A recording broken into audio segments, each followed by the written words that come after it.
राम श्री राम जय जय राम।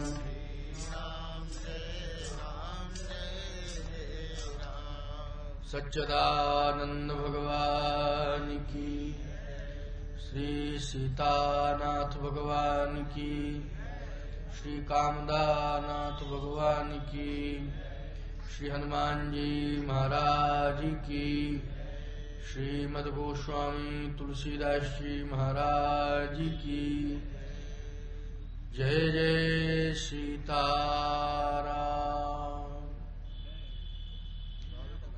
परमाराध्य स्वयं प्रभु श्री सीतानाथ भगवान के पावन चरणारविंद, श्री हनुमान जी महाराज के दिव्य चरणारविंद, इस दिव्य परिसर में समस्त देवालयों में विराजमान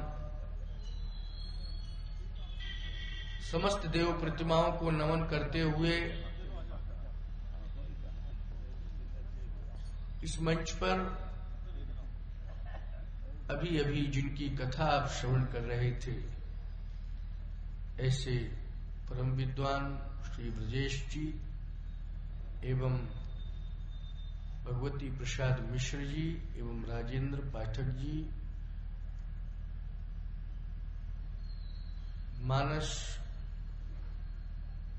के साथ साथ अन्य ग्रंथों पर जिनका विशेषाधिकार है, ऐसे पंडित श्री चंद्रिका प्रसाद त्रिपाठी जी, संचालक के रूप में संचालन समिति के समस्त पदाधिकारीगण, उपस्थित श्रद्धालुजन, श्रद्धामयी माताओं एवं बहनों,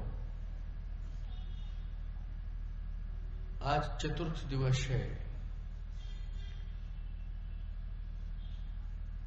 अभी बड़े ही सुंदर विचार मनीषियों के द्वारा आपने श्रवण किए। संतों की तो बड़ी महिमा है साहब। कहत साधु महिमा सच्चानी, लेकिन ये सत्य है, मैंने कल भी चर्चा की थी कि बिना संत के काम बनने वाला नहीं। संत की परम आवश्यकता है। भगवान राम को दो भक्त कहो अथवा विशेष संत कहिए उनको, या भगवान के विशेष अभिन्न अंग कहिए, वो दो ही तो हैं, श्री भरत जी महाराज और श्री हनुमान जी महाराज। अभी आप सुन रहे थे कि तीर्थराज प्रयाग में भरत जी को महिमा मंडित किया और ये कहा है कि तात भरत तुम सब विधि साधु, राम चरण अनुराग अगाधु। सब विधि साधु हैं भरत। साधु का अर्थ क्या है? भद्र पुरुष। जब कोई बहुत अच्छी बात कहता है तो लोग कहते साधु साधु साधु, यानी श्रेष्ठ विचारधारा, श्रेष्ठ शब्द, श्रेष्ठ आचरण। आप भी अगर श्रेष्ठ आचरण कर रहे हैं, आपकी वाणी अनुशासित है, मर्यादित है, तो आप साधु हैं। आप भेद से नहीं है लेकिन उद्देश्य से साधु हैं।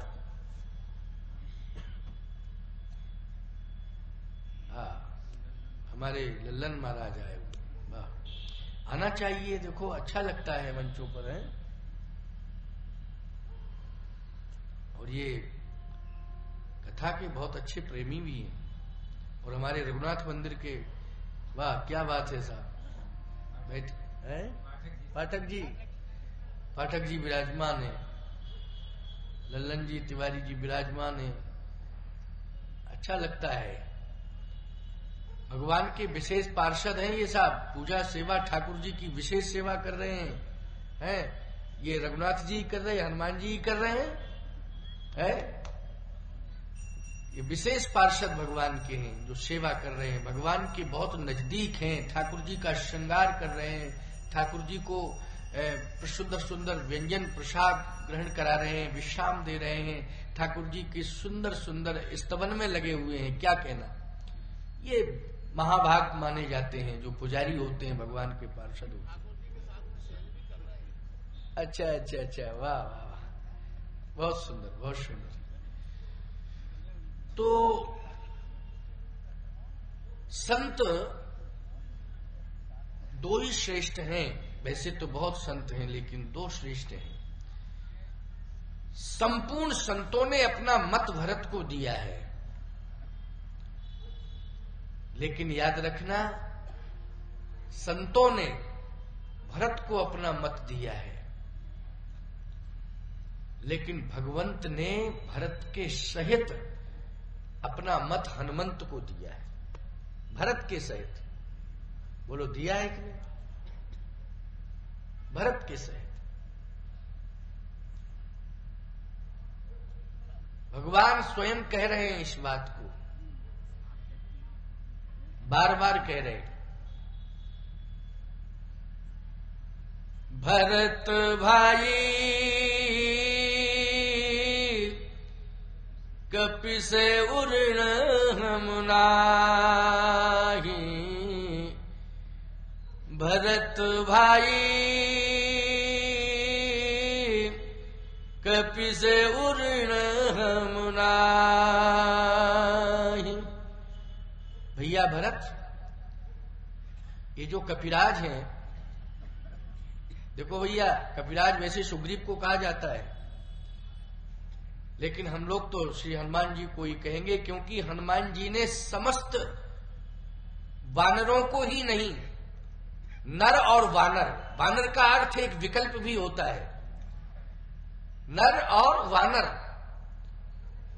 नारायण स्वयं नर बना, और जितने भी वानर हैं वो देवता सब वानर बने, उनमें स्वयं हनुमान जी महाराज शिव जी ही बन करके आए 11वें रुद्र में, हनुमान के रूप में अवतरित हुए स्वयं भगवान शंकर 11वें रुद्र में। तो कपि से उरण हम नहीं, कपि का मैं जिंदगी भर ऋणी रहूंगा, उरण नहीं हो सकता हूं कपि से, और पूरे परिवार के सहित ऋणी रहूंगा। इसमें भरत जी भी आ जाते हैं, भरत जी भी आ जाते हैं साहब। और एक बढ़िया विलक्षण बात आपको बताएं, सुनते जाना तुम। कल मैंने चर्चा की थी कि 3 विशेष शक्तियां हैं जो भगवान को विजय दिलाने में अहम भूमिका का निर्वाह कर रही हैं। एक तो सती, दूसरा संत, तीसरा सैनिक। लेकिन इनमें संतों की प्राथमिकता है। किसकी? संतों की। भगवान को अपने विजय के लिए उर्मिला की तपस्या पर्याप्त है। क्यों भाई? उनकी तपस्या पर्याप्त है, उनको सुलोचना की तप की आवश्यकता नहीं है। लंका वाले सुरक्षित रखें उसको, कोई दिक्कत की बात नहीं। क्यों भाई? उनके पास भी तो कुछ रहना चाहिए, ऐसा थोड़ी सब कुछ ले दिया जाए, उनके पास भी कुछ होना चाहिए। देखो, विपक्ष को हमेशा मजबूत रखना चाहिए, कमजोर नहीं रखना चाहिए। कमजोर विपक्ष जानते हो कैसा होता है? बिना सबल विरोधी दल का प्रजातंत्र, बुढ़ापे की शादी और बिना ब्रेक का मोटरसाइकिल, ये तीनों खतरनाक है ना? बिना सबल विरोधी दल का प्रजातंत्र राष्ट्र को मजबूत नहीं कर पाता है, समझ लेना। क्योंकि एकाधिकार होता है। वो क्या होता है? एकाधिकार। और एकाधिकार में प्रजा के प्रति वो समर्पित रहता है, प्रजा को संतुष्ट करने की कोशिश भी करता है, लेकिन प्रजा अपनी बात स्वतंत्र रूप से नहीं कह पाती है। क्योंकि प्रजा कहने से फायदा क्या, अब हमारी सुनी ही नहीं जाएगी तो फायदा क्या कहने से। यद्यपि मैं वर्तमान के हालातों से संतुष्ट हूं, ऐसा नहीं है। जो गतिविधियां चल रही हैं देश की सुरक्षा के लिए और देश को मजबूत बनाने के लिए, वो प्रशंसनीय है, सराहनीय है, लेकिन फिर भी सबल विरोधी दल होना चाहिए प्रजातंत्र में। ये बिल्कुल कटु सत्य है, इसमें कहीं किसी भी प्रकार की कोई शंका करने की आवश्यकता नहीं। सबल विरोधी दल को मजबूत होना चाहिए। तो रावण को भी मजबूत होना चाहिए। मुझसे युद्ध करना चाहता है लेकिन उसे मजबूत होना चाहिए, मैं उसे कमजोर नहीं बनाना चाहता।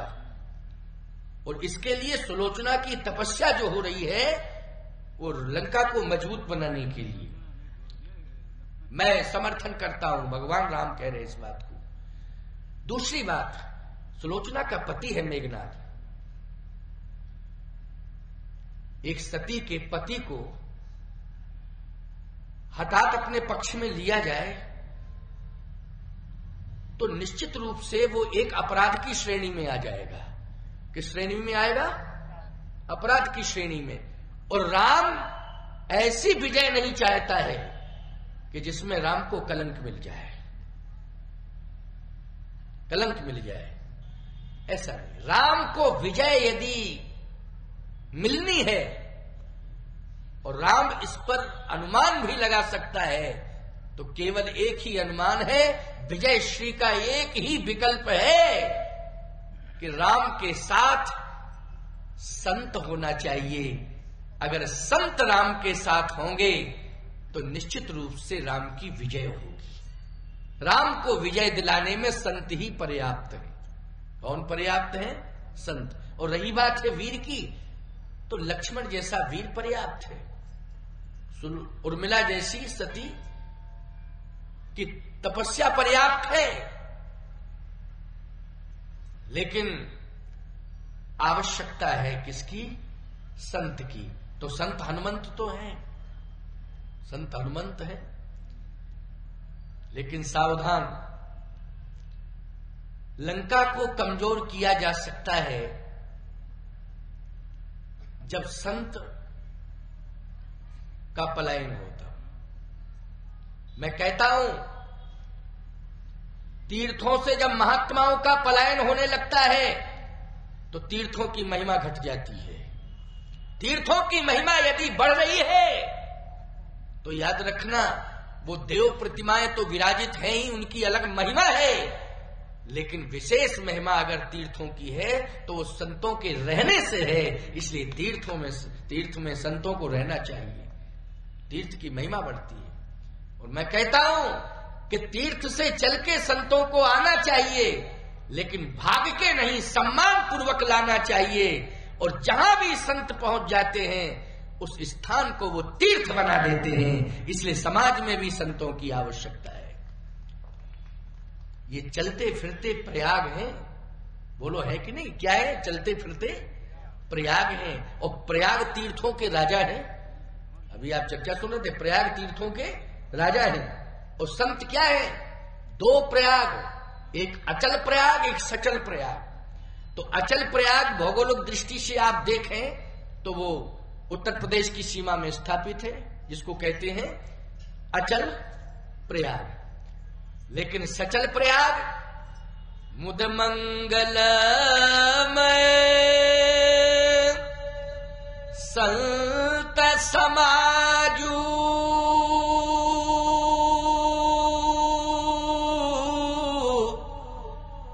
और जो जग जंगम तीर्थ राजू। ये संत ही चलते फिरते प्रयाग है। बोलो है? तो संतों की बड़ी महिमा है। मुझे तो संत चाहिए, भगवान कहते हैं मुझे संत चाहिए। और एक बात बता दूं आपको, भगवान राम ने इस बात का स्पष्टीकरण अयोध्या में किया कि मैं वन इसलिए जा रहा हूं क्योंकि मुनिगण मिलन विशेष वन। स्पष्टीकरण है, देखिए, इसमें कहीं कोई बनावटीपन की बात नहीं है।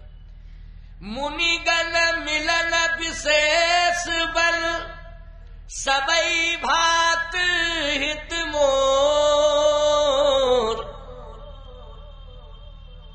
सब प्रकार से यदि राम का हित होगा तो मुनि महात्माओं से मिलने में, उनका दर्शन करने में। लक्ष्मण तुम्हारी जरूरत नहीं है वन में, इसलिए तुम तो अयोध्या में रहो। क्यों कहा था कि नहीं कहा था? ऐसे वीर को भगवान रोक रहे हैं। और सुनिए, सीता जी को भी रोक रहे हैं, जो सती शिरोमणि से गुण गाथा, जो आदि शक्ति है, उनको भी रोक रहे हैं। लक्ष्मण को भी रोक रहे हैं, लक्ष्मण तुम मत जाओ, तुम्हारी आवश्यकता नहीं है इस समय। पिताजी राव वृद्ध मम दुख मन माही, और भरत भवन रिपुसूदन नहीं, तुम अयोध्या में रहो, सेवा करो। सीता जी से कहा तुम भी रुक जाओ, लेकिन मुझे जाने दो। क्यों? सबसे बड़ी ताकत राम को मिलेगी और विजय श्री राम को मिलेगी तो संतों के द्वारा मिलेगी, इसलिए संतों से मिलने दो, संतों के पास जाने दो। मुनिगण मिलन विशेष बन, सबई भांत हित मोर। मुनि महात्माओं से मिलना मेरा लक्ष्य है। मुनि महात्माओं का आशीर्वाद मिले, निश्चित है राम को विजय मिलेगी। इसलिए मुनि महात्माओं से जुड़ना परम आवश्यक है। लेकिन अब समस्या इस बात की है कि लोग आजकल भांति भांति की चर्चा करते हैं, क्योंकि तमाम कलिकाल में घटनाएं प्रघटनाएं घटती रहती हैं, उनमें लोग सशंकित भी होते रहते हैं और कहते हैं साहब ऐसा काम उनको नहीं करना चाहिए था, इनको नहीं करना चाहिए था, उनको नहीं करना चाहिए था। मेरी बात सुनिए, जो भी घटनाएं घट रही हैं वो प्रारब्धानुसार घट रही हैं। और घटना, मैं कहता हूं कि सतयुग से लेकर के अभी तक रिकॉर्ड ले लीजिए तो घटनाएं घटती रही। किसके साथ घटनाएं नहीं घटी? आपको तो भगवान के प्रति अपना समर्पण करना है, और भगवान के जो विशेष पार्षद संत हैं, जो केवल भगवान के लिए समर्पित है, केवल भगवान के लिए समर्पित है, प्रपंच में नहीं, भगवान के लिए समर्पित हैं, उन संतों के प्रति आपका समर्पण होना चाहिए। अब इसकी पहचान एक ही है कि वो संसार में आते तो हैं, लेकिन संसार से जुड़ने के लिए नहीं आते हैं, बल्कि संसार को भगवान से जोड़ने के लिए आते हैं। वही है संत। जो संसार में आते हैं वो संसार से जुड़ने के लिए नहीं आते हैं, बल्कि वो संसार को भगवान से जोड़ने के लिए आते हैं। ये काम कौन करते हैं? संत करते हैं। तो जो भगवान से जोड़ रहे हैं जगत को, पहचान यही है कि वही संत है। और माध्यम केवल एकमात्र यही है कि भगवान की कथा, कथा के माध्यम से वो संत क्या कर रहे हैं? भगवान से जोड़ रहे हैं। वो ये कहते हैं हमारी मत मानो, लेकिन जो ग्रंथों में लिखा है वो मानो, उस पर चलो।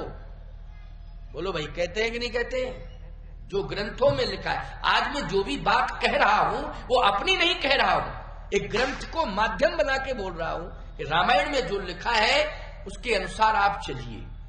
बस अंतर इतना है कि मैं भगवान का विशेष दूत हूं, इसलिए उनका संदेश तुम्हें सुना रहा हूं। अब बोलो, इसमें क्या दिक्कत की बात है?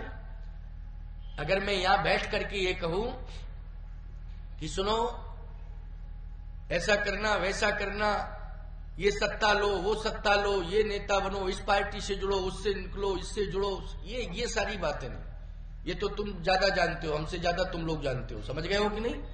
ये खोपड़ी का व्यायाम जो है, ये सब तुम लोग अपने आप जानते हो, सब पढ़े लिखे हो, समझदार हो। क्यों भाई? क्या है, हो रहा है, क्या नहीं हो रहा है, क्या होना चाहिए, क्या नहीं होना चाहिए, सारी जगत से संबंधित जितनी समस्याएं हैं उसके बारे में तुम सब समझते हो। लेकिन समस्या यही है कि तुम जगदीश के बारे में अभी नहीं समझ पा रहे हो, इसलिए भ्रमित हो। और जगदीश के बारे में जो भी समझाइश दी जा रही है वो माध्यम ग्रंथ बन रहा है, ग्रंथ के आधार पर बस प्रस्तुति भगवान के प्रतिनिधि के द्वारा हो रही है। इसलिए मैं कहता हूं कि आत्मबोध होना चाहिए, कर्तव्य बोध होना चाहिए। अगर आत्मबोध है, कर्तव्य बोध है, तो मैं सत्य कहता हूं, आप सामान्य ही क्यों ना हो, कर्तव्य बोध आत्मबोध के कारण आप निश्चित रूप से उद्देश्य से संत बन जाएंगे, इसमें शंका नहीं है। प्यारे हनुमान जी महाराज कर्तव्य बोध से ही तो पहचाने जा रहे हैं, पहचाने जा रहे हैं ना। श्री भरत जी महाराज किससे पहचाने जा रहे हैं? आत्मबोध, कर्तव्य बोध से पहचाने जा रहे हैं। उन्होंने ये कहा है कि मैं सिंहासन पर नहीं बैठूंगा। नहीं नहीं नहीं, मैं सिंहासन पर नहीं बैठूंगा। फिर सिंहासन पर तो प्रभु ही बैठेंगे, नहीं तो उनकी पादुकाएं बैठेंगी। या तो प्रभु बैठेंगे या फिर पादुकाएं, मैं नहीं बैठूंगा। फिर करोगे क्या? मैं उनका सेवक बनकर के 14 वर्ष तक राज्य का संचालन करूंगा कार्यवाहक के रूप में। कार्यवाहक मानी कर्तव्य बोध, आ गया ना वही बात। कार्यवाहक मानी कर्तव्य बोध, मैं ये करूंगा, ये सेवा स्वीकार करूंगा। अब बताइए, इसमें ये जो हनुमान जी की विचारधारा, भरत जी की विचारधारा है, वो लोग उत्कृष्ट विचारधारा है कि नहीं? संत यही करता है। संत अनुशासन पैदा करता है। शासन तो नेता चलाता है, लेकिन नेता शासन कैसे चलावे उसमें अनुशासन देने का कार्य संत करता है। प्यारे, यही कार्य किया है भरत जी ने। तो संतों की आवश्यकता तो प्रभु राम को भी है। किसको है? प्रभु राम को है। इसलिए प्रभु राम ने एक ही बात कही कि मुझे किसी राष्ट्र को विजय देने के लिए कोई सती साधना कर रही है, या वहां का सैनिक वहां के लिए समर्पित है, उसका स्वागत है। राष्ट्र में पैदा हुआ, राष्ट्र के लिए समर्पण होना चाहिए। लेकिन मुझे आवश्यकता यदि है तो संत की है। वो संत कहीं भी रहता हो, लेकिन मुझे आवश्यकता किसकी है? संत की। इसलिए संत मुझे चाहिए। और प्यारे,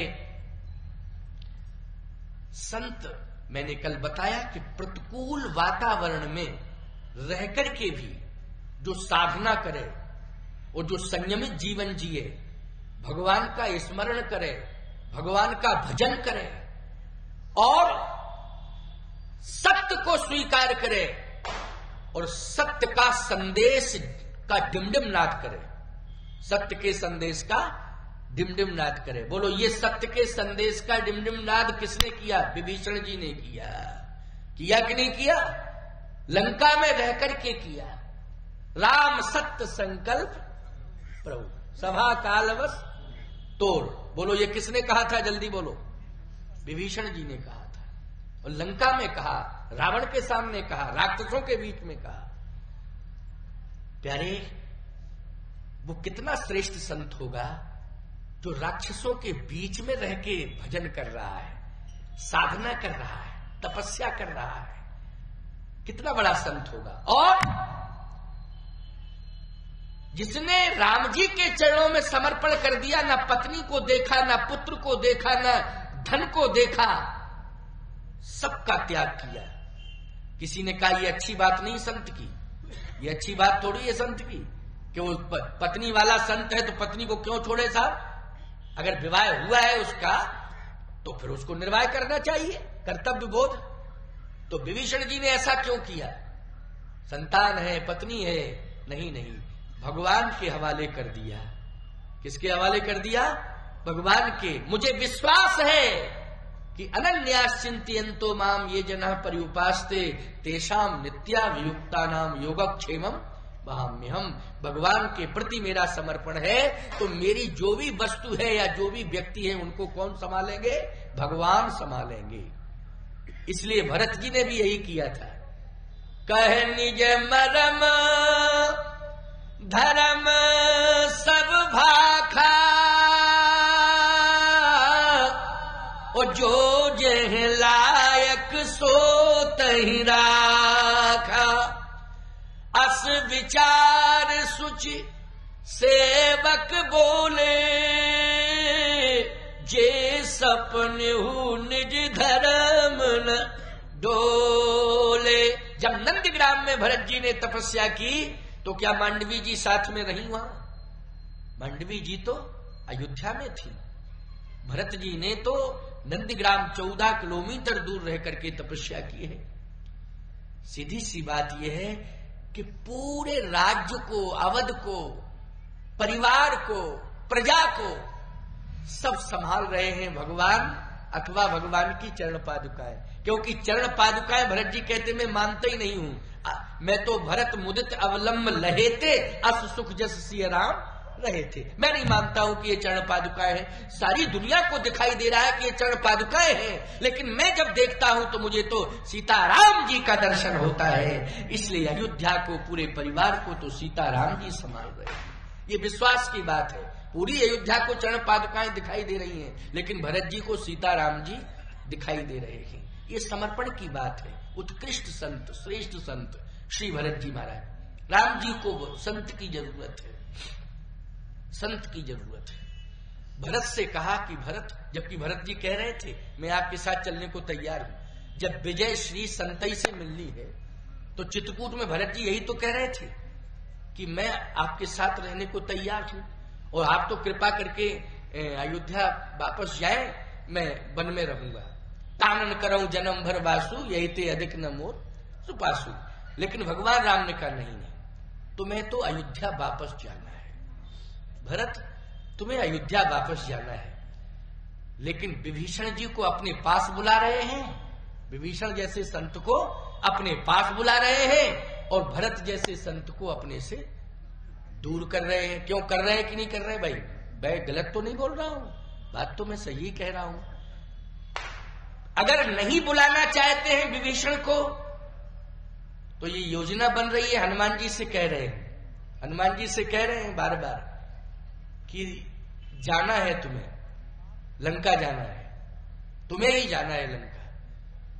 क्यों? सीता जी का पता लगाने के लिए। क्या सीता जी का पता लगाने के लिए लंका जाना है? तो सीता जी का पता तो लग चुका है, क्या पता लगाना है?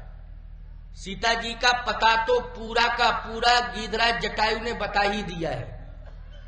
पूरा लोकेशन भी बता दी है, लोकेशन पूरी बता दी है, नाम वगैरह सब कुछ बता दिया है। बता दिया कि नहीं? नाथ दशानन यही गति कीनी, तही खल जनक सुतार लीनी। और दिशा भी बताई, ले दक्षिण दिश गए गुसाई,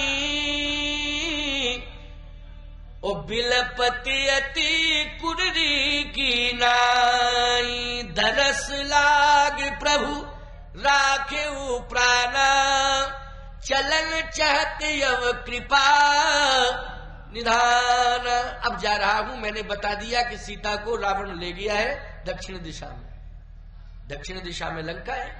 तो कंफर्म पता चल गया था, तो पता लग चुका है। ये कहना चाहिए था हनुमान जी से कि सीता जी को लाना है, तब तो बात बनती है कि सीता जी का पता लग गया है, तुम्हें लाना है। नहीं नहीं नहीं, पता लगाना, संदेश सुनाना है। क्या सुनाना है? संदेश सुनाना है। बहु प्रकार सीता समझायु, ओ कह बल बिरह बेग तुम आयु, कह बल बिरह बेग तुम आयु। ये नहीं कहा कह बल बिरह बेग तुम ले आयु, ले आयु नहीं, वेग तुम आयु, लाना नहीं है, जब पता लग चुका है। अच्छा एक बात और बताओ, बल विरह, बल के बारे में श्री किशोरी जी नहीं जानती हैं क्या? क्या जरूरत है कि हनुमान जी महाराज बल की चर्चा करें? किशोरी जी तो हनुमान जी से पहले जानती है बल, क्योंकि मिथिला में जनकपुर में, बोलो बल देख लिया कि नहीं देख लिया? बल मिथिला में, अरे दीप दीप के भूपति नाना बड़े बड़े राजा आए, रावण बाणासुर सब आए, लेकिन रावण बाण छुआ नहीं चापा। हारे सकल भूप कर दापा, सब हार गए, सब हारी मान गए। लेकिन भगवान राम दे तो छुअते ही टूट पिना, पुराना छूते ही धनुष टूट गया। तो बल तो किशोरी जी ने स्वयं देखा, देखा कि नहीं देखा? अच्छा दूसरा प्रमाण बल का और है, क्या? जब जयंत ने चोंच का प्रहार किया तो भगवान ने तिनका छोड़ दिया उसके पीछे, तिनका छोड़ा कि नहीं? और तृणते कुलिस, कुलिस तृण करे ही, तृणते कुलिस, वो बन गया कुलिस, और पीछे पीछे भागा। जयंत के पीछे पीछे वो भगवान का तृण चल रहा है कुलिस बन करके, और ये भाग रहा है। अंत में सब जगह गया, लेकिन किसी ने इसकी मदद नहीं की। बाद में चित्रकूट आया और शरणापन्न हो गया, और कहता क्या है? अतुलित बल अतुलित प्रभुताई, मैं मत मंद जान नहीं पाई। किशोरी जी सुन नहीं रही थी क्या? कहीं दूर बैठी थी? जब जयंत कह रहा था अतुलित बल अतुलित प्रभुताई मैं मत मंद, तो फिर सुन तो रही थी वो, तो क्या ये कहने की जरूरत प्रभु राम को? अगर कोई और कहता अलग बात थी, प्रभु कह रहे हैं कहे बल की चर्चा करना है, और ये भी कहा कि बल की चर्चा के साथ साथ विरह की भी चर्चा करना, विरह की चर्चा भी करना। अरे विरह की चर्चा, एक सेकंड का विरह बर्दाश्त नहीं कर सकती है। क्या कह रही है किशोरी जी अयोध्या में, क्या कह रही है? कीर्तन प्राण की केवल प्राणा, विधि कर तव कछु जाई न जाना। कीर्तन प्राण की केवल प्राणा, हे स्वामी यदि साथ नहीं ले जाओगे तो तन तो अयोध्या में रहेगा, लेकिन प्राण आपके साथ जाएंगे। जिए बिन देह नदी बिन बारी, तैसे नाथ पुरुष बिन नारी। जिए बिन देह नदी बिन बारी, एक सेकंड का विरह बर्दाश्त नहीं कर सकती हैं सीता जी, एक मिनट का विरह, एक सेकंड का विरह भी बर्दाश्त नहीं कर सकती हैं। ये प्रभु राम जानते हैं, लेकिन व्यवस्था तो उन्हीं ने दी है। ये जो वियोग की परिस्थिति पैदा हुई है, इस वियोग की परिस्थिति को पैदा कराने में बोलो अहम भूमिका किसकी रही? भगवान ही की रही। इसलिए रही कि उर प्रेरित लक्ष्मण मन डोला। क्यों भाई? प्रभु प्रेरित लक्ष्मण मन, प्रभु प्रेरित मरम वचन सीता जब बोला, प्रभु प्रेरित लक्ष्मण मन डोला। लक्ष्मण का मन तब तक नहीं डुला जब तक भगवान की प्रेरणा नहीं हुई, और लक्ष्मण का मन डुल गया तो लक्ष्मण जी चले गए प्रभु के पास, इधर रावण को मौका मिल गया। इसका मतलब है योजना किसने बनाई? जल्दी बोलो। लोग कहते योजना तो रावण ने बनाई, मारीच को भेजा, ये किया वो किया। अरे मारीच को रावण ने थोड़ी भेजा, पहले तो रामायण जी ने भेजा। रावण के पहले बोलो किसने भेजा मारीच को लंका? अगर सही बात है तो जल्दी बोलो। अरे मार देते उसी समय, जब जनकपुर जा रहे थे तो इतना बढ़िया गोल्डन चांस मिला था, मार देते मारीच को, खत्म बात, मैटर खत्म हो गया था। लेकिन बिना फरका बाण दे करके समुद्र के उस पार किसने भेजा लंका? जल्दी बोलो। बाद में रावण लग गया पीछे, लेकिन पहले तो रामायण जी की योजना है कि तुम लंका जाओ, तुमको अभी मारूंगा नहीं मैं, क्योंकि हमारी योजना तुम्हें सफल करनी है, इसलिए लंका पहुंचो और लंका जाकर के जो है मेरा काम करना है तुम्हें। और इसलिए वो ये बात को कह भी रहा है, बस चुपचाप कह रहा है, रावण से खुल के नहीं बोल रहा है, लेकिन चुपचाप कह रहा है। कैसे कह रहा है सुनते जाओ। रावण मारीच के पास गया और उसने मारीच के चरण छू लिए। रावण ने नाय माथ स्वारथ रथ नीचे, तो नाय माथ का अर्थ चरण ही छूना है, मत्था झुका दिया, सीधी सी बात। सब रावण के सामने मत्था झुकाते, लेकिन रावण ने जो है सीधा मत्था ही झुका दिया साहब मारीच के सामने। अब मारीच घबरा गया, मारीच घबरा गया। नमन नीच की दुखदाई जिमन अंकुर उलट बिलाई, तो घबरा गया मारीच। मारीच बोला ओ इसका मतलब एक बात बताएं, सुबह घूमने जा रहे हो, वो गुंडा अगर राम राम कर ले तो दिन भर नींद नहीं आती, न भूख लगती, न रात में नींद आती, न दिन में भूख लगती। क्यों? क्या क्या बात है? आज राम राम हो गई। क्यों भाई? आज नींद गायब, भोजन भूख गायब, दिन में भूख नहीं, रात में नींद नहीं, परेशानी, टेंशन, तनाव। ऐसे ही टेंशन बढ़ गया मारीच का, क्योंकि किसने राम दंडवत कर ली? राम राम तो नहीं करता था, दंडवत किसने की? रावण ने, और सिर झुका दिया। तो अब घबरावे वो। तो रावण बोला घबराओ नहीं, हमारी बात सुनो। क्या? हमारा काम करिए। क्या है आपका काम? मेरा काम यह है कि मुझे सीता का हरण करना है और तुम्हें जो है सहयोग करना है। तो हम क्या सहयोग कर सकते हैं? पहले जाओ और सोने का मृग बन के जाओ और सीता को मोहित करो, और सीता जब मोहित हो जाएंगी तो तुम इतना तेज भागना कि वो अपने पति को विवश कर दे तुझे मारने के लिए।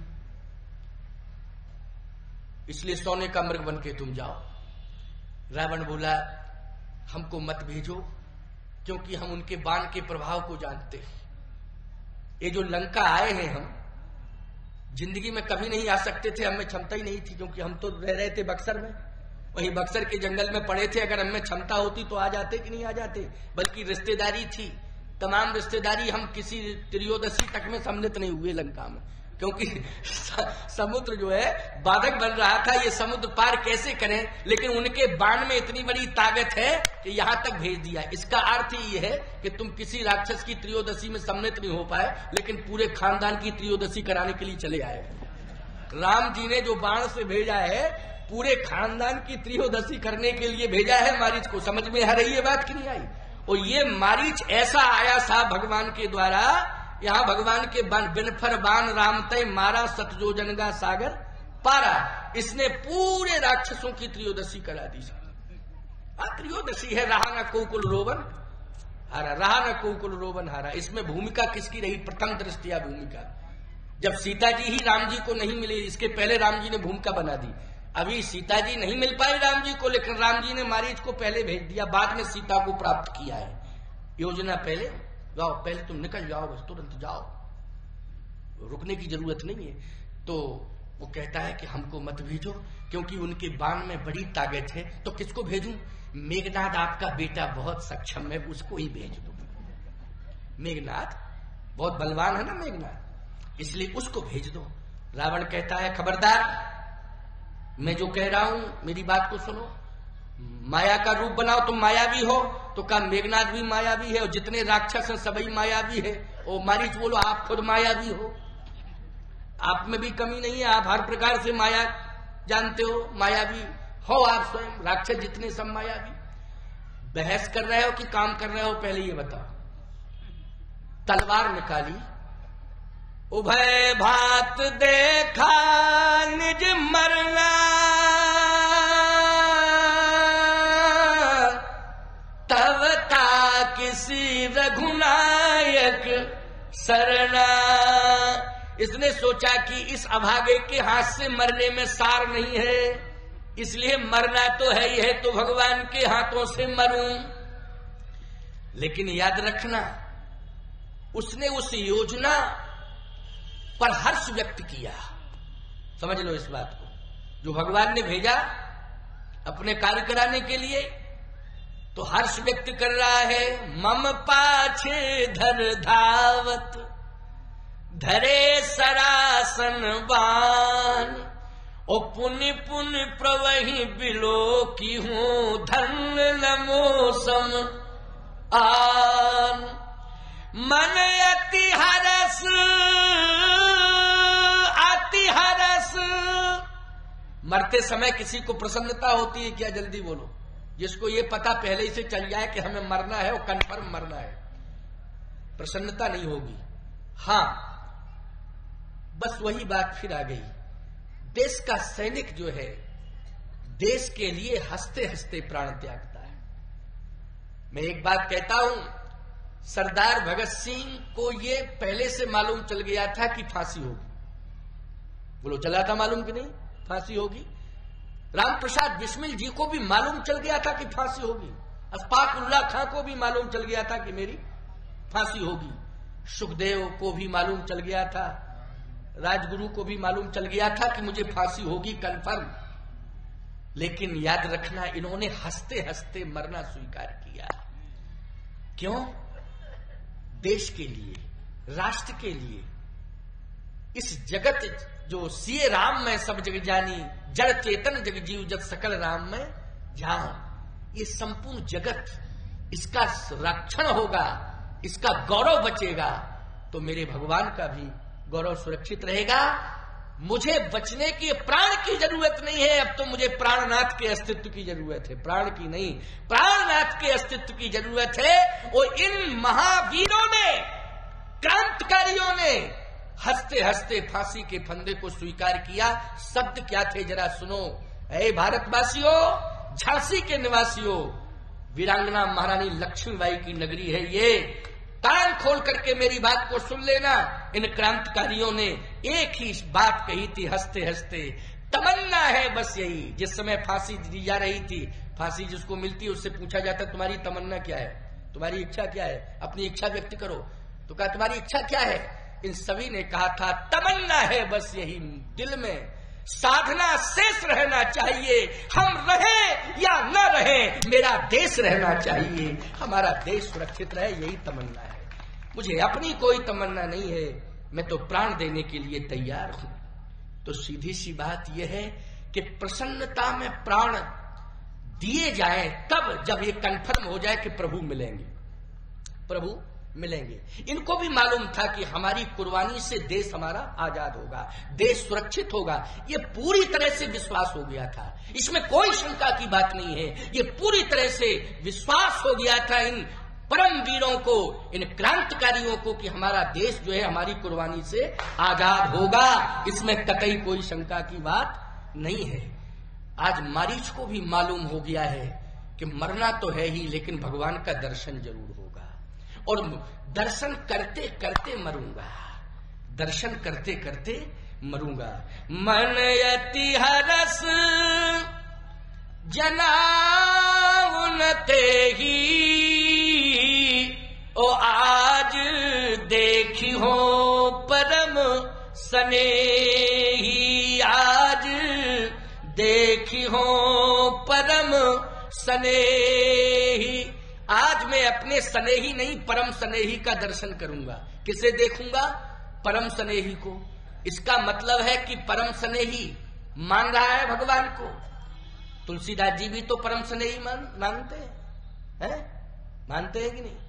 बंद हो राम लखन वैदेही, और जो तुलसी के परम सनेही। तुलसीदास जी के परम सनेही हैं सीताराम जी, और सीता जी के परम स्नेही हैं भगवान राम। कैसे? गोस्वामी जी कह रहे हैं, जिस समय किशोरी जी ने लंका में ध्यान किया, कृष्ण शीस जटाइक बैनी, जपत हृदय रघुपति गुण श्रेणी। लेकिन जब रावण ने कहा कि एक बार विलोक में मोरा, तो तृणधर ओटि कहति वैदेही, और सुमिर अवधपति परम सनेही। सुमिर अवधपति परम सनेही। अरे यही बात तो मारीच कह रहा है। मन अति हरस जनाउनते ही, आज देखी हो परम सनेही। इसका मतलब यह है कि भगवान की ही योजना है, प्रभु की योजना है। इसलिए जब भगवान की योजना है, उसके मरने में हर्ष होना ही चाहिए, होना चाहिए कि नहीं? गया और उसने सोने का वो अपना आकार प्रकार बना लिया, मृग बन गया, और भगवान को भी दूर ले गया। इसका मतलब यह है कि हरि प्रेरित लक्ष्मण मन डोला। अब यहां भी लक्ष्मण हटना नहीं चाहते हैं। लक्ष्मण जी एक पल के लिए, एक सेकंड के लिए हटना नहीं चाहते हैं, लेकिन भगवान ने उनको हटाया। बोलो हटाया? अच्छा, रावण ने हटाया कि सीता जी ने हटाया कि भगवान ने? त्रिपाठी जी तुम ही बताओ। है भगवान ने हरि प्रेरित का मतलब यही अर्थ होगा, इधर उधर के अर्थ लगाने से कोई फायदा नहीं। हरि प्रेरित लक्ष्मण मन डोला, हरि प्रेरित। इसका मतलब है भगवान ने ही लक्ष्मण को अपने पास बुलाया। तो सीधी सी बात यह है कि सीता जी को ही भगवान भेजना चाहते लंका, कि लक्ष्मण तुम इधर आ जाओ, क्योंकि जब तक तुम रहोगे तब तक ये लंका जाएगी नहीं, और हमें लंका भेजना ही भेजना है, इसलिए तुम मेरे पास आओ तुरंत, है ना?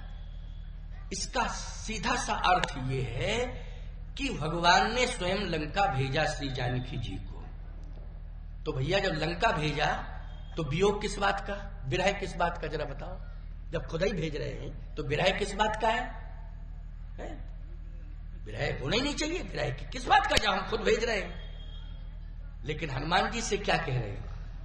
हनुमान जी से कह रहे हैं, कह बल विरह बेग तुम आयु। बल और विरह की चर्चा करना, इसमें एक रहस्य छिपा हुआ है, बहुत अच्छा रहस्य है। मुख्य रूप से भगवान का आकर्षण लंका में यदि है, तो ये कोई उद्देश्य नहीं कि सीता जी जल्दी मेरे पास आ जाए। नहीं, भगवान तो कहते हैं कि सीता जी को तो मैं ही लाऊंगा लंका जाके। तब निज भुजबल राजीव नैना और कौतुक लाग संग कपि सेना। ये सेना है ना मेरे साथ चलेगी, लेकिन मैं खुद जाऊंगा तब सेना चलेगी, तब सीता को लाऊंगा। अभी सीता को नहीं लाना है, केवल अब तो कह बल विरह वेग तुम आयु। बल विरह की चर्चा करना। प्यारे, मुख्य बात यह है विभीषण को लाना है अपने पास। किसको लाना है? विभीषण को। और यही कार्य करना है। सीता तो आएंगी ही, सीता कहां जाएंगी? वो तो निश्चित रूप से मिलेंगी और अयोध्या जाएंगी, क्योंकि वो सारा सिस्टम तैयार हो चुका है। और अयोध्या पहुंच करके भी ये सारी योजना पहले से बनी हुई थी कि सीता जी को वाल्मीकि जी के आश्रम में भेजना है। और सीता जी की जो स्वधाम गमन लीला होगी, वो भूमि लीला होगी, वो सुनिश्चित है कि वाल्मीकि के आश्रम में। बोलो भाई, क्योंकि भूमि से प्रकट हुई मिथिला में और भूमि में समाहित हुई वाल्मीकि जी के आश्रम में। तो एक बात बताएं, यहां भी संतों का ही योगदान है, यहां भी संतों का। जनक जी महाराज को आप ये मत माने सामान्य नहीं है, वो संत ही है। बोलो है कि नहीं? संत है। अरे जनक जी तो इतने बड़े संत हैं कि जितने उनके पुर नर नारी है सभी संत हो गए। वहां तो इतने संत हैं कि साहब इतने संत संसार में कहीं है ही नहीं। पुर नर नारी सुभग सुचि संता। और सुचि संता मानी पवित्र संत। वैसे नहीं है कि रामलीला में जटा पखा लगा के आ गए और बन गए बनावटी, नकली है। नहीं, नकली हो जाते हैं ना, अभिनय। उसको इसलिए अभिनय कहते हैं। बोले क्या? बोले इनको संत बना दो, सुतीक्षण बना दो, सर्वंग बना दो। अरे बोले बनेंगे कैसे? अरे बोले हमारे पास दाढ़ी रखी है, लगाओ उसको, ऐसे तिलक लगाओ। अब रात में सुतीक्षण है और दिन में जो है सो है ही है। क्यों भाई? दिन में जो है सो है ही है और रात में वो महात्मा बने हैं। ये अभिनय है। ये क्या है? लेकिन सुचि संत जो होता है वो अभिनय नहीं करता है, उसके जीवन में वास्तविकता होती है। तो मिथिला में जितने भी हैं वो अभिनय नहीं कर रहे हैं साधु संतों का, वो वास्तव में संत हो गए। वहां का राजा संत है, वहां के अबाल वृद्ध नर नारी सभी संत है। इसलिए पुर नर नार सुभग सुचि संता। और धर्मशील, धर्मवान है लेकिन शीलवान, विनम्र है। संत का यही स्वरूप है, यही पहचान है कि उसे विनम्र होना चाहिए। बोलो होना चाहिए कि नहीं? धर्मवान तो होना ही चाहिए लेकिन विनम्र भी होना चाहिए। तो मिथिला में जितने भी हैं वो सब धर्मवान ही नहीं है प्यारे, विनम्र भी है। विनम्रता की पराकाष्ठा है। पुर नर नार सुभग सुचि संता, धर्मशील ज्ञानी गुणवंता। ऐसे संत सभी संत ही संत हैं। तो संत के माध्यम से ही सीता जी प्रकट हुई मिथिला में। और याद रखना, संत के आश्रम में ही सीता जी ने अपनी संपूर्ण लीला विरामित की। वो लोग की कि नहीं की? कहा? वाल्मीकि जी के आश्रम में। हम वाल्मीकि जी के आश्रम का प्रमाण बिल्कुल पुष्ट प्रमाण है। इसमें कहीं सीता जी का वनवास प्रकल्पित नहीं है, कोई प्रकल्पित नहीं है। ये फालतू की बातें कोई करे, ये बिल्कुल बिल्कुल फालतू की बात है। कोई मतलब सीधी सी बात है कि वाल्मीकि जी को चैलेंज देना है। बोलो भाई, ये प्रकल्पित कैसे माना जाएगा? सीधी सी बात है कि किशोरी जी गई हैं, वाल्मीकि जी के आश्रम में रही हैं और वहीं पर उन्होंने भूमि विश्राम किया है। सीधी सी बात, स्पष्ट है। लेकिन प्यारे, संत ही तो माध्यम है। आज भगवान श्री राम इस बात को बार बार कह रहे हैं कि कै बल विरह, बल की चर्चा और विरह की चर्चा जरूर करना। तो हनुमान जी ने एक ही बात कही कि प्रभु लाना नहीं है सीता माता को, अगर मैं ला दूं आपके पास तो आप ही डायरेक्ट चर्चा कर लेना जो करना हो। जैसे आप हमसे चर्चा करना चाहते हैं, हमसे चर्चा करना चाहते हैं और आप हमारे शिष्य से कहें कि महाराज जी के पास चले जाओ और हमारी चर्चा ये कर देना, तो हमारा शिष्य कहे कि नहीं नहीं, हम इतने सक्षम है कि महाराज जी को ही आपके पास ला दे, तो आप ही कर लो डायरेक्ट चर्चा, क्या दिक्कत की बात है। तो आपको तो ये कहना चाहिए और अच्छी सुविधा है, फिर तो बहुत अच्छी सुविधा है, इससे अच्छी सुविधा और क्या हो सकती। तो हनुमान जी बोले कि ऐसा है प्रभु, ये जितनी भी चर्चाएं हैं सब यहीं पे हो जाएंगी, आप आज्ञा दो, मैं माता जी को यहीं ले आता हूं, यहीं ले आता हूं। संजीवनी बूटी लाए है, लोग लाए कि नहीं लाए? पर्वत के सहित उखाड़ के, सुखैन वैद्य को लाए, भवन के समेत ही उखाड़ लिया उसको, सुखैन वैद्य को सब इतना बल है हनुमान जी में, तो माता जी को भी बहुत विनम्रता पूर्वक, अनुरोध पूर्वक सुरक्षित हनुमान जी ले आते, कोई दिक्कत की बात नहीं। लेकिन कह रहे ना, लाना नहीं है, लाऊंगा तो मैं ही, तुमको नहीं लाना है, मैं लाऊंगा, स्वयं जाऊंगा, मैं लाऊंगा, तुमको तो मेरा संदेश सुनाना है। हनुमान जी ने कहा तो संदेश सुनाऊं, लेकिन संदेश सुनाने में संदेह है। संदेह क्या संदेह है? संदेह ये है प्रभु कि मैं बल की चर्चा भी नहीं करना चाहता हूं, लेकिन आप कह रहे हैं तो बल की चर्चा कर दूंगा, लेकिन मैं नहीं करना चाहता हूं। परंतु विरह की चर्चा तो मैं बिल्कुल ही नहीं करना चाहता हूं, क्योंकि विरह की चर्चा मैं कैसे करूं? पहली बात तो यह है कि मैंने माता जी का दर्शन नहीं किया अभी तक, समस्या ये है। अच्छा, दूसरी बात यह है कि मैं विरह के बारे में जानता भी नहीं हूं। अच्छा, एक बात बताओ, तुम ब्रह्मचारी से कहो कि विरह कैसा होता है, और पति पत्नी का जो वियोग है उसकी क्या दशा, वो क्या बताएगा बेचारा? जल्दी बोलो, बताएगा? हमारी समझ में तो कुछ नहीं बताया, बता कैसे पाएगा? उसको नॉलेज ही नहीं है। दूसरी बात यह है कि हनुमान जी महाराज केवल ब्रह्मचारी ही नहीं है, केवल बुद्धिमान ही नहीं है, हनुमान जी महाराज तो भगवान के शिष्य भी हैं, राम जी के, अर्थात सेवक भी हैं और पुत्र भी हैं। सब इतने सारे, बहुत सारे नाते हैं। तो समस्या तो यह है प्यारे कि पुत्र जो है मां से पिता के विरह की चर्चा नहीं कर सकता है, नहीं कर सकता है। कैसे करेगा? वो कर ही नहीं सकता है चर्चा। आजकल के जो लड़के हैं, कुछ नास्तिक लड़के, सबकी बात नहीं कर रहा हूं, बहुत अच्छे अच्छे लड़के भी हैं साहब। हमारे देश को जिन्होंने गौरवान्वित किया है, अभी अभी पुरस्कार बांटे गए, ये हमारे बच्चे ही तो, हमारे देश के ही तो बच्चे थे। बोलो, जिन्होंने जो विजेता बने, कौन कौन पुरस्कार लिए हैं, स्वर्ण पदक आदि आदि लिए हैं ना, ये बच्चे हमारे देश के वीर भी है। कितना भाला, कितना वजनदार था साहब उस बच्चे ने, कहां का था, हरियाणा का बालक, उसका नाम याद नहीं है, कुछ नाम था। हाँ, चलिए, स्वागत है उसका, आशीर्वाद है। सभी प्रतिभाओं के लिए मेरा आशीर्वाद है। ये प्रतिभाएं वास्तव में बहुत ही आशीर्वाद पाने के लायक है, इनको आशीर्वाद। लेकिन कुछ ऐसे नास्तिक भी लड़के हैं जिनकी नास्तिकता को लेकर के अफसोस होता है, अफसोस होता है।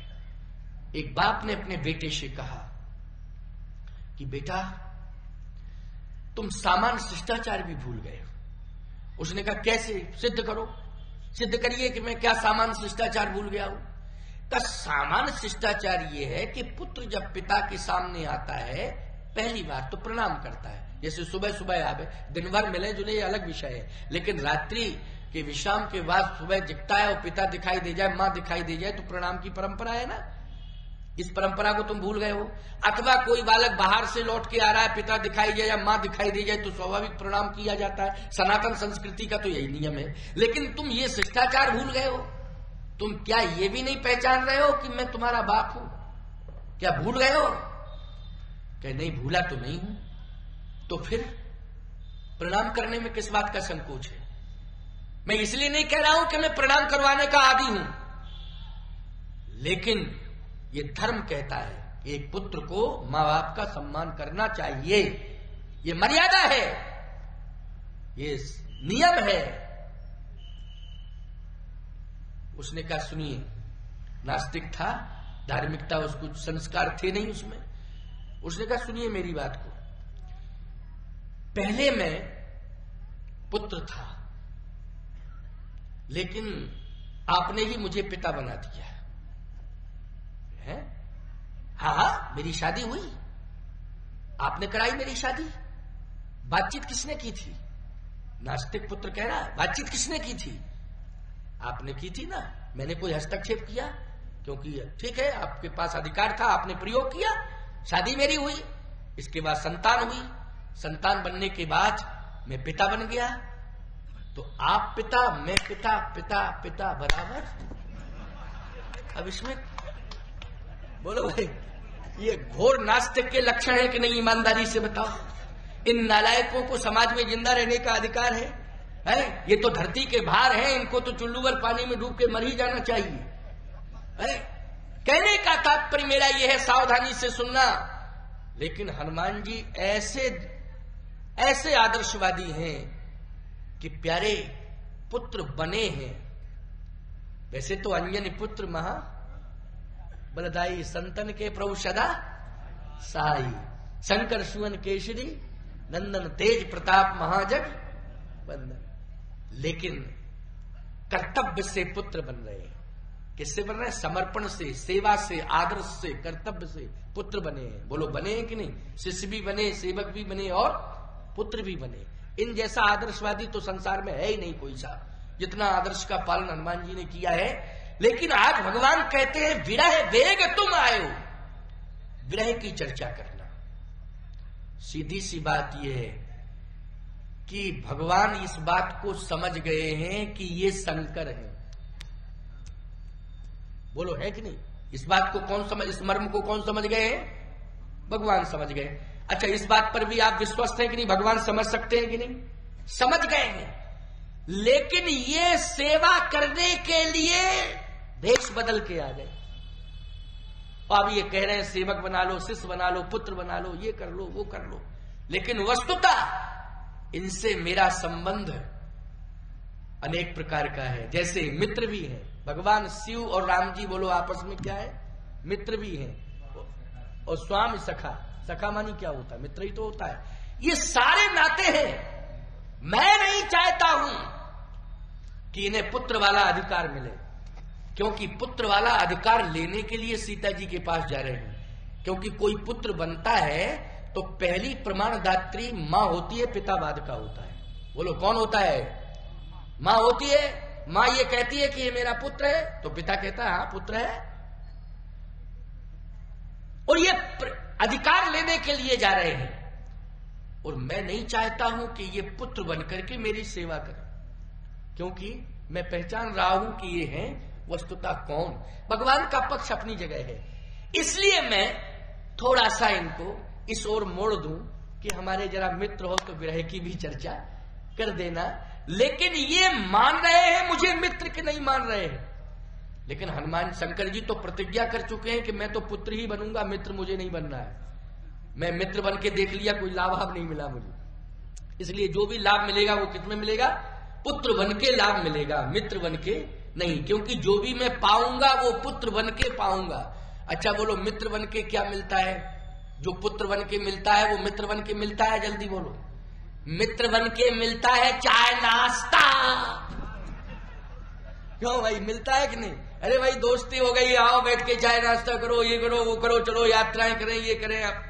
लेकिन पुत्र बन करके संपूर्ण अधिकार मिल जाते हैं कि नहीं मिल जाते हैं?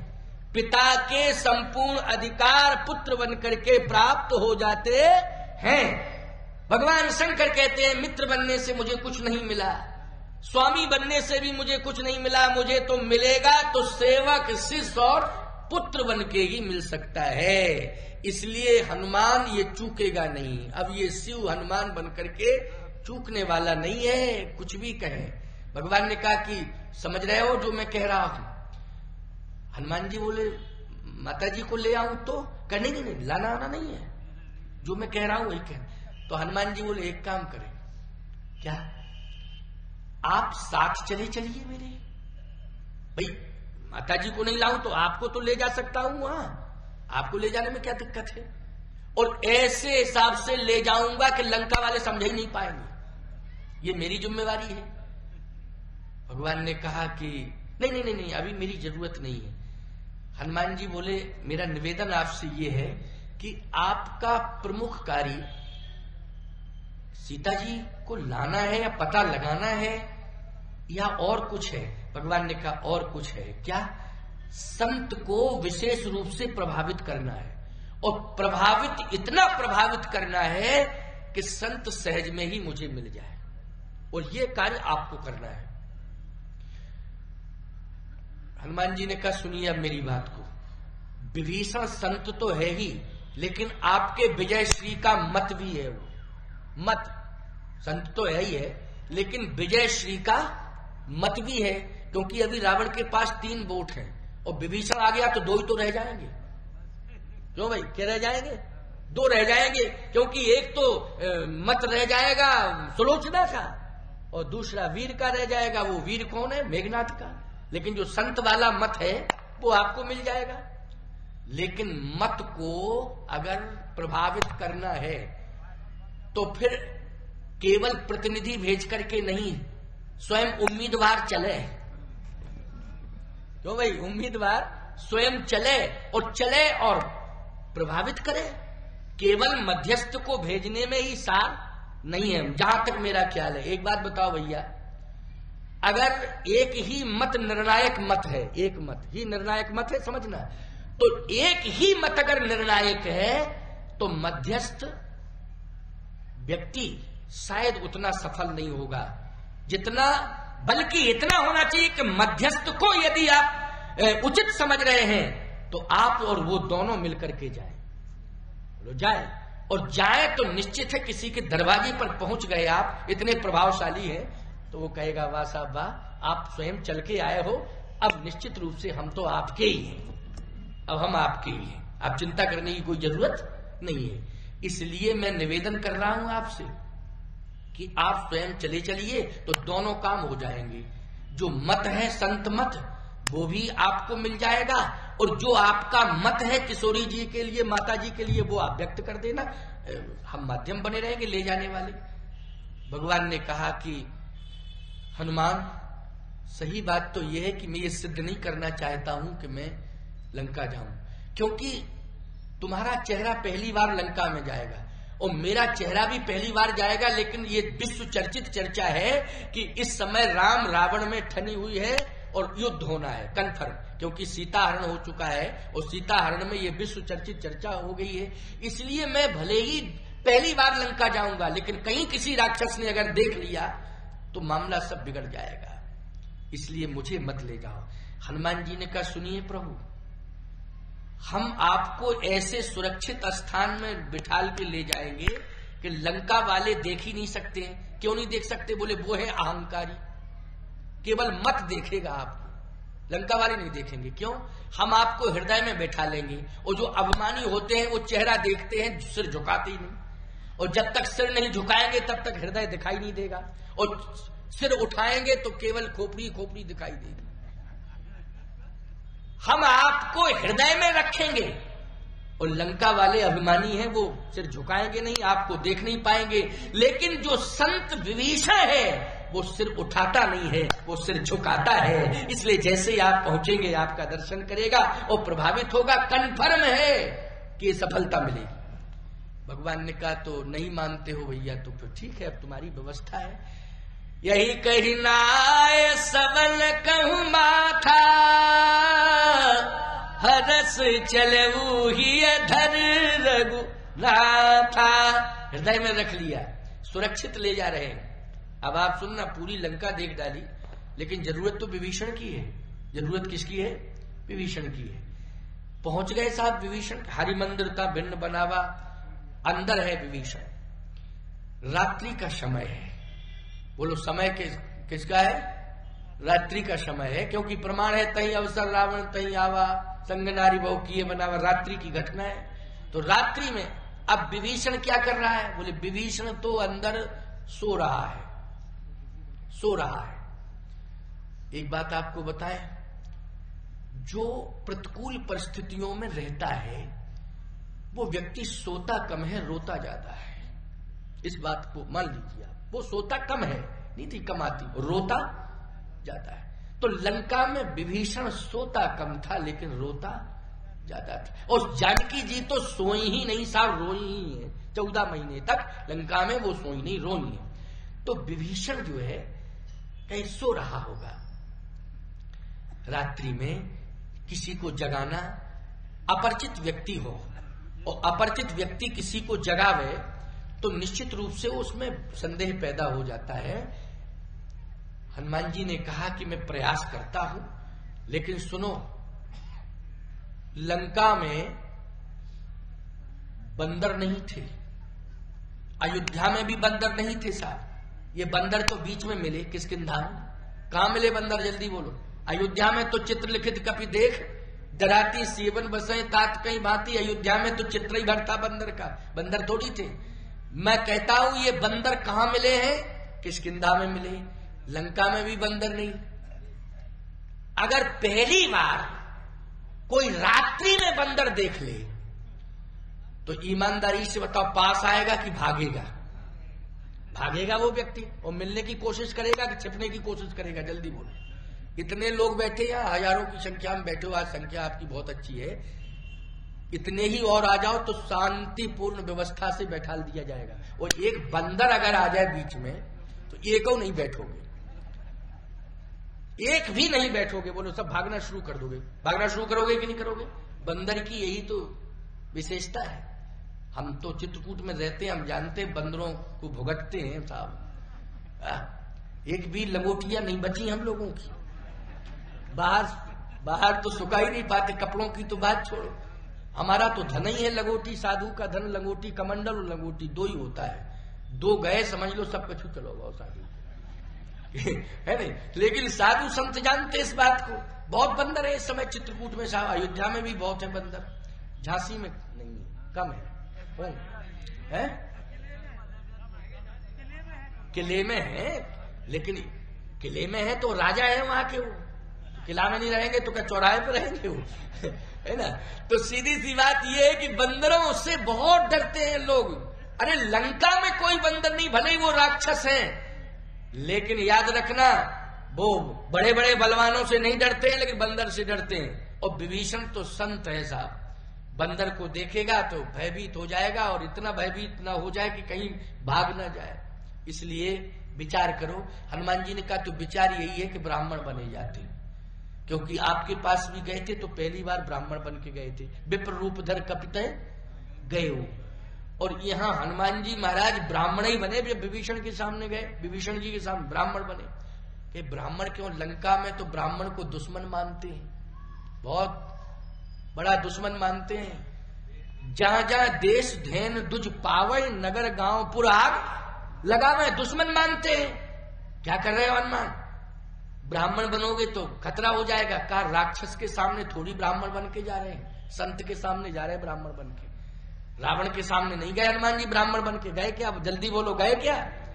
लेकिन विभीषण के सामने जा रहे हैं, ये संत है। और याद रखना, संत अगर सम्मान देता है सबसे अधिक तो ब्राह्मण को देता है प्यारी। ब्राह्मण आ जाता है सामने तो संत जो है प्रसन्न हो जाता है प्रसन्न कि नहीं। इसलिए ब्राह्मण बनूंगा प्रभु, आप अन्यथा मत लेना, अन्यथा मत लेना। राम जी बोले हम जानते हैं तुम्हारा स्वभाव को कि तुम बंदर से ब्राह्मण ही बनते हो और कुछ बनते ही नहीं हो। बंदर से क्या बनते हो? ब्राह्मण। कहे देखो प्रभु सफलता मिलेगी, और आपको मत चाहिए ना, मत, हाँ मत चाहिए, मत दबाव से नहीं चाहिए, हाँ फिर स्वभाव से मत चाहिए। दबाव का मत अच्छा नहीं होता है। एक बात आपको बताएं, ये दबाव वाला मत कभी नहीं लेना चाहिए, स्वभाव वाला मत लेना चाहिए। सहज में ही कोई अपना मत दे दे, वही श्रेष्ठता है। श्री राम की परंपरा, श्री राम का आदर्श यही है कि सहज में ही कोई अपना मत दे दे, यही श्रेष्ठता है। इसलिए एक बात का ध्यान रखना हनुमान, सहज में मत मिलना चाहिए। हनुमान जी बोले कोशिश है, देखता हूं। ब्राह्मण बन गए। जैसे ब्राह्मण बने, गोस्वामी जी कहते हैं ब्राह्मण बन गए, मन मह तरक करे कपि लागा, ते ही समय विभीषण जागा। मन मह तर्क करे कपि लागा। तर्क के बहुत भाव है, तमाम भाव है, क्योंकि समय का अभाव है, भाव तो बहुत है। 9:45 तो बजने ही जा रहे हैं साहब, लेकिन 2 मिनट की बात और सुन लो, इसके बाद विश्राम, फिर कल सुनाएंगे, कोई दिक्कत की बात। कल भरपूर सुनाएंगे, और भरपूर क्या सुनाएंगे, जितना सुनाते उतना सुनाएंगे, चिंता मत करो। अब समय की बात है कि भरपूर सुनाएंगे, क्या 2 बजे रात तक सुनाएंगे? भरपूर सुनाएंगे है। इसका मतलब ये थोड़ी होता है। अभी तो एक गांव से आए हैं, वो करारी गांव गए थे, अभी वहीं से बोल के चले आ रहे हैं, है नहीं। तो ये सब लोग मानते ही नहीं है, ले जाते महाराज थोड़ा ही सा, थोड़ा, और थोड़े थोड़े में पता नहीं कितना बुलवा लेते हैं। हम तो बोलते बोलते ही थक गए हैं। हम क्या थक गए हैं? बस हम थक गए, हमारा बोल नहीं थका। क्यों? हम तो थक गए हैं लेकिन हमारा बोल नहीं थका, भगवान की कृपा है, ठाकुर जी बुलवा रहे हैं, कोई चिंता की बात नहीं है। विभीषण जागा तो आवाज क्या निकली, देखो आवाज, राम राम तह सुमरन कीन्हा, हरस हृदय कप सज्जन चीन्हा। राम राम राम राम। योजनाबद्ध तरीके से कोई राम राम कहे अलग बात है, लेकिन सहज में ही कोई राम राम कहे अलग बात है। बोलो, ये वास्तविकता है कि सहज में कोई राम राम कहे, ये वास्तविकता है। और योजनाबद्ध तरीके से कोई कहे राम राम तो ये अलग बात है। समझ गए हो कि नहीं? अब सुनिए आप, सहज में ही राम राम राम राम राम कह के जाग गए। ये सज्जन की पहचान है, यही संत की पहचान है। शंकर जी संत है, शंकर जी भी राम राम शिव सुमरन लागे, जाना सती जगतपति जागे, जाना सती जगतपति जागे। सती समझ जाती थी अरे राम राम राम राम कह रहे, अब जग गए मेरे पति जग गए। इनके भी पति जगते हैं, लेकिन चाय चाय कह के जागने लगे, चाय चाय, ये समझ जाती जग गए जग गए जग गए, चाय दो चाय दो चाय दो। अरे पता नहीं 4 बजे चाय पी रहे हो, पता नहीं कैसी बुद्धि हो गई है। कम से कम इस बात का ध्यान रखो कि ब्रह्म मुहूर्त में जल पान करो। मैंने कहा भी था कल या परसों भी संकेत दिया था, या और कहीं कहा होगा मुझे पता नहीं। ब्रह्म मुहूर्त में चाय पानी पीना चाहिए, ये चाय। अच्छा एक बात बताओ, चाय पीते हो किसके लिए पीते हो? लोग कहते हैं महाराज इससे स्फूर्ति आ जाती है और थोड़ा सा मेरा मानसिक संतुलन बन जाता है और जरा अच्छा ही लगता है कुछ। ये स्पष्ट नहीं बोल पाते कैसा अच्छा लगा, तो थोड़ा अच्छा ही लगता है कुछ। अच्छा एक बात बताओ, चाय पी तुमने सुबह ब्रह्म मुहूर्त में, चाय तुम्हारे से जुड़ गई अब, और ऐसी चिपकी चाय, ऐसी जुड़ी चाय, क्योंकि ब्रह्म का चिंतन करते अगर तो ब्रह्म तुम्हारे साथ जुड़ जाता। ब्रह्म मुहूर्त में कौन जुड़ता? ब्रह्म। और चाय का चिंतन किया तो चाय जुड़ गई। अब ब्रह्म जुड़ता तो दिन भर तुम्हारे साथ ब्रह्म रहता, ब्रह्मानुभूति इसी कहते हैं क्या? ब्रह्मानुभूति। लेकिन चाय जुड़ गई तो चाय की अनुभूति होगी, जहां पहुंचे था चाय पी लो साहब, चाय पी लो साहब, चाय पी लो साहब, चाय पी लो साहब। और चाय पियो, चाय के साथ फिर चाय, फिर चाय, फिर चाय, चाय चाय, पूरा दिन ही चाय और चाय चाय में निकल गया कि नहीं? पूरा दिन खराब हो गया साहब, हो गया कि नहीं हो गया? इसलिए कहता हूं कि राम राम कह के सो, राम राम कह के जगो, इसमें कुछ बिगड़ता नहीं है, फायदा ही फायदा है, नुकसान कुछ नहीं है। अच्छा राम राम कह के सो जाओगे तो क्या पार्टी से निकाल दिए जाओगे तुम? बोलो, या तुम सर्विस से निकाल दिए जाओगे, या तुम घर से निकाल दिए जाओगे, या तुम देश से निकाल दिए जाओगे, या मोहल्ला गांव से? खबरदार, राम का नाम लेके तो देखो, और लेके सो, फिर देखो उसका आनंद क्या होता है। ये तो हम लोगों के अनुभव है जो हम जानते हैं, हम लोग अनुभव बता रहे हैं सब। हनुमान जी ने कहा देखो आनंद आ गया, क्या बात है। लंका में रात्रि में 12 रात्रि के समय राम राम राम राम की धुनी सुनाई दे रही है, सहज में ही राम राम। वाह, सज्जन मिल गया, बिल्कुल साधु है, साधु। इतने में विभीषण जी निकल आए। हनुमान जी कहते हैं सरकार आपका मत आपके सामने आ गया। भगवान बोले हल्ला मत करो, आ गया, देख रहा हूं, लेकिन प्रभावित तो हो। कहे प्रभावित भी होगा। जैसे ही विभीषण जी निकले और हनुमान जी को देखा, ओ नेत्रों में आंसू आ गए और कहे मेरा जीवन धन्य हो गया, आज हुआ मेरा जीवन धन्य। इसलिए कि भजन के प्रभाव ने आज भगवान से मिला दिया। जो मैंने भजन किया था, आज विभीषण तुझे भजन के प्रभाव से भगवान मिल गया। ये भगवान सामने खड़ा हुआ है कि तुम हरि, कि तुम राम दीन अनुरागी,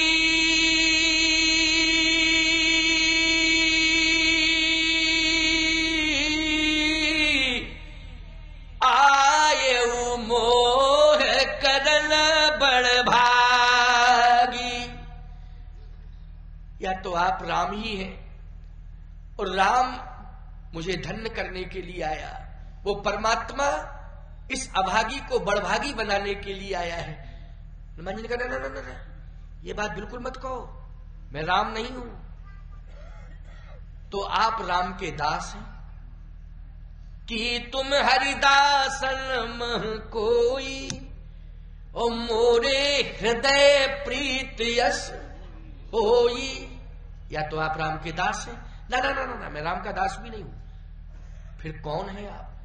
मैं राम के दास का दास, दासानुदास। अब बोलो भाई, मत ऐसे ही मांगना चाहिए कि नहीं मांगना चाहिए? जल्दी बोलो, ऐसे ही मत मांगना चाहिए कि नहीं मांगना चाहिए? मत मांगने का यही एक तरीका है, सुनो। हाँ, ये मतदाता बैठे हुए हैं सब, मत मांगने वाले के विचार सुन लिया करो कि किस मत से मांग रहा है। जैसे ही हनुमान जी ने कहा कि मैं दासानुदास हूं, दासों का भी, राम जी के दासों का दास, दासानुदास हूं। ओहो, विभीषण जी ने कहा नहीं, आप भले ही दासानुदास हैं, ये आपका भाव है, लेकिन मैं आपका दर्शन करके धन्यता महसूस कर रहा हूं और इस बात का अनुभव कर रहा हूं कि आप नहीं आना चाहते थे मेरे पास, लेकिन प्रभु राम ने स्वयं अपने मेरे पास आपको भेजा है, हठ पूर्वक भेजा है। कैसे भेजा है? हठ पूर्वक भेजा कि नहीं भेजा? आयो मोह करन बड़भागी, जो रघुवीर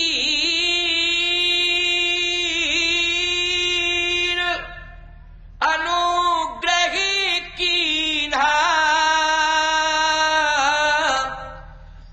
तो तुम मोहि दरस हठ दीना। आज कृपा हो गई है भगवान की मेरे ऊपर कि भगवान ने कृपा करके आपको भेज दिया मेरे पास। बस मेरी एक ही प्रार्थना है आपसे कि कृपा करके प्रभु ने मेरे पास आपको भेज दिया है, अब आप कृपा करके प्रभु राम के पास मुझे भेज दीजिए, बस मैं यही चाहता हूं। हनुमान जी बोले यही मैं भी चाहता हूं, योजना भी यही बना के आया था, क्यों भाई, कि प्रभु के पास पहुंचाना है। लेकिन याद रखना, हनुमान जी ने एक बहुत अच्छी बात कही, ये अंतिम बात है, इसका विस्तार फिर देखा जाएगा, कल करूंगा क्योंकि टाइम बहुत हो गया है। मैं प्रभु के पास आपको भेज दूंगा, लेकिन इसमें शर्त है। क्या शर्त है? इसमें शर्त यह है कि आपको मैं प्रभु के पास निश्चित भेज दूंगा, लेकिन शर्त यह है कि आप मुझे माता जानकी के पास भेज दें।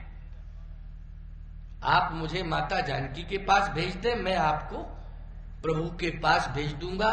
बस अंतर इतना है कि प्रभु समुद्र के उस पार हैं और माता जानकी आपके पास हैं, इसलिए पहले पास वाली व्यवस्था समझ ली जाए, दूर वाली व्यवस्था मैं समझ ही लूंगा, कोई दिक्कत नहीं।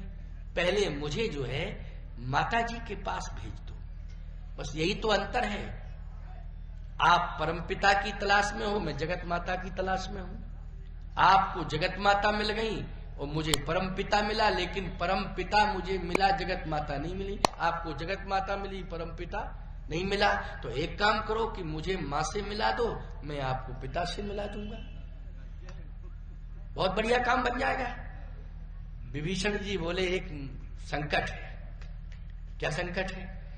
जहां पर माता जी रहती हैं वहां पुरुषों का प्रवेश नहीं है, ये संकट है। रहती तो है, मैं बता भी दूंगा, लेकिन पुरुषों का प्रवेश ही नहीं है। फिर किसका प्रवेश है? वहां पर महिलाओं का प्रवेश है। पुरुष में केवल रावण जा सकता है, रावण के अलावा और कोई नहीं जा सकता है। हनुमान जी बोले एक बात बताए, पुरुष नहीं जा सकता लेकिन बंदर तो जा सकता है, ये बताओ बंदर के लिए क्या प्रतिबंध है? बोले बंदर के लिए तो कोई प्रतिबंध, तो आप बंदर हैं। हनुमान जी तुरंत प्रकट हो गए असली रूप में। ओह, पहले नहीं हुए थे क्योंकि डर ना जाए, लेकिन जब बता दिया कि मैं बंदर जा सकता है, मैं बंदर हूं, तो प्रकट हो गए बानर बन करके। कहे अब तो सफलता कन्फर्म है, मिल ही जाएगी निश्चित रूप से। तो क्या करना चाहिए? कहा अब ये करना चाहिए कि 9:45 बज गए है ना, 9:45 बज चुके हैं, इसलिए ये तो कंफर्म हो गया कि मत मिल गया राम जी को कि नहीं मिल गया, ये बताओ मिल गया कि नहीं। विभीषण कंफर्म ये कह चुका है कि अब मुझे प्रभु की शरण चाहिए और आप मुझे प्रभु से मिला दो। तो ये तो पक्की बात है कि राम जी को विजय श्री कंफर्म है, मिल ही जाए। और कल विजय श्री मिलनी है, क्योंकि कल विश्राम है। क्यों भाई, कल मंच का विश्राम है, तो नियमानुसार विजय श्री कल मिलेगी कि नहीं मिलेगी, वो तो 101% मिलना है। लेकिन कल का इंतजार करिए। तो आइए, अभी 9:45 बज चुका है और 2 बार भगवान का नाम ले, इसके बाद आरती के बाद फिर प्रसाद लेकर के जाएंगे। श्री राम जय राम, जय जय राम, श्री राम।